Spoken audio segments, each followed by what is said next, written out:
যদি নোয়াখালী বিভাগ না হয়ে আলাদা দেশ হয়ে যায় তাহলে কি হবে? এটি আয়তনে পৃথিবীর ১৩১তম দেশ হবে।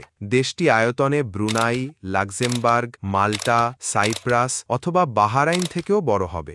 দেশটি পৃথিবীর ১৩৬তম জনসংখ্যার দেশ হবে, যার জনসংখ্যা New Zealand, Serbia, Laos, Paraguay, Bulgaria কিংবা উরুগুয়ের জনসংখ্যার থেকেও বেশি। দেশটির নাম হবে রিপাবলিক অব নোয়াখালী। প্রথমত এর ৩টি প্রদেশ থাকবে: লক্ষ্মীপুর, নোয়াখালী এবং ফেনী। তার সাথে একটি কেন্দ্রশাসিত অঞ্চল থাকবে যার নাম হাতিয়া দ্বীপ। এর রাজধানী হবে নোয়াখালী সদর।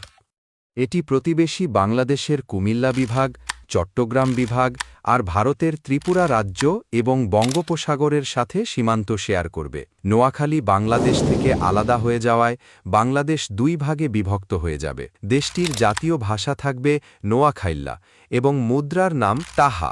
জাতীয় পশু হবে মহিষ এবং জাতীয় ফল থাকবে নারকেল। এর অর্থনীতি বিশেষ করে প্রবাসী রেমিটেন্সের উপর নির্ভর করত এবং এটি এশিয়ার দ্রুত বর্ধনশীল অর্থনীতির দেশে পরিণত হতো। নোয়াখালী কি বিভাগ হওয়ার যোগ্য?